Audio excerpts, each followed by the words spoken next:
Hello all, welcome to Thought Spot. நாம இந்த வீடியோல ராபின் சர்மா எழுதின நீங்கள் இறந்த பின் யார் அழ போகிறார்கள் Who will cry when you die இந்த புத்தகத்தோட தமிழ் சுருக்கத்தை தான் பார்க்க போறோம். நீ பிறந்த போது நீ அழுதாய், உலகம் சிரித்தது. நீ இறக்கும் போது பலர் அழுதால்தான் உன் ஆத்மா மகிழும் என சென்டிமெண்டாக பேசும் ராபின் சர்மா இந்த புத்தகத்தில் சொல்லியுள்ள சில விஷயங்கள் உங்கள் பார்வைக்கும் சிந்தனைக்கும். உங்கள் வாழ்க்கையில் நீங்கள் சந்திக்கும் ஒவ்வொரு நபரும் உங்களுக்கு ஏதோ ஒன்றை சொல்லித் தருகின்றார். எனவே நீங்கள் சந்திக்கும் எல்லாரிடமும் கருணையுடன் இருங்கள். உங்களுக்கு எந்த விஷயத்தில் திறமை உள்ளதோ அதிலே கவனத்தையும் நேரத்தையும் அதிகம் செலவழியுங்கள். மற்ற விஷயங்களுக்காக அதிக நேரம் செலவழிக்காதீர்கள்.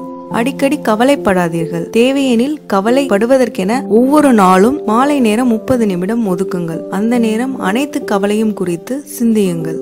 அதிகாலையில் எழ பழகுங்கள். வாழ்வில் வென்ற பலரும் அதிகாலையில் எழுபவர்களே. தினமும் நிறைய சிரிக்க பழகுங்கள். அது நல்ல ஆரோக்கியத்தையும் நண்பர்களையும் பெற்றுத்தரும். நிறைய நல்ல புத்தகங்கள் படியுங்கள். எங்கு சென்றாலும் ஒரு புத்தகத்துடன் செல்லுங்கள். காத்திருக்கும் நேரத்தில் வாசியுங்கள்.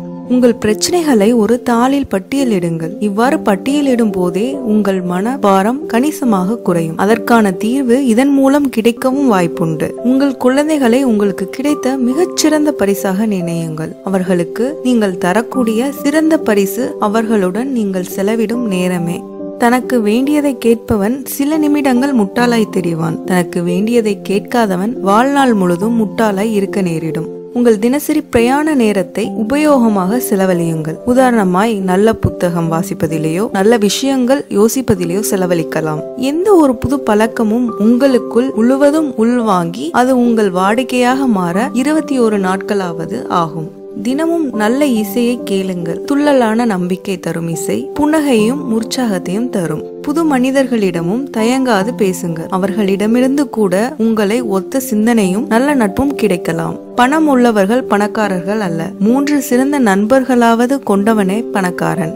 எதிலும் வித்தியாசமாய் இருங்கள். பிறர் செய்வதையே நீங்களும் செய்யாதீர்கள். நீங்கள் படிக்க துவங்கும் எல்லா புத்தகமும் முழுமையாய் படித்து முடிக்க வேண்டியவை அல்ல. முதல் அரை மணியில் உங்களை கவராவிட்டால் அதனை மேலும் படித்து நேரத்தை வீணாக்காதீர்கள். உங்கள் தொலைபேசி உங்கள் வசதிக்காகத்தான். அது அடிக்கும் ஒவ்வொரு முறையும் நீங்கள் எடுத்து பேச வேண்டும் என்பதில்லை. முக்கியமான வேலைகளின் நடுவே இருக்கும் போது தொலைபேசி மணி அடித்தாலும் எடுத்து பேசாதீர்கள். உங்கள் குடும்பத்தின் முக்கிய நிகழ்வுகளை அவசியம் புகைப்படம் எடுங்கள். பிற்காலத்தில் அந்த இனிய நாட்களுக்கு நீங்கள் சென்று வர உதவும். அலுவலகம் முடிந்து கிளம்பும் போது சில நிமிடங்கள் வீட்டிற்கு சென்றதும் மனைவி குழந்தைகளுக்கு என்ன செய்ய வேண்டும் என யோசியுங்கள். நீங்கள் எவ்வளவு வெற்றியடைந்தாலும் எளிமையான மனிதராய் இருங்கள். வெற்றிகரமான பல மனிதர்கள் எளிமையானவர்களே. தேங்க்ஸ் ஃபார் வாட்சிங் திஸ் வீடியோ. இந்த வீடியோ உங்களுக்கு ரொம்ப இன்ஃபர்மேட்டிவா இருந்துச்சு அப்படின்னா உங்க ஃப்ரெண்ட்ஸ் கூட எல்லாம் ஷேர் பண்ணுங்க.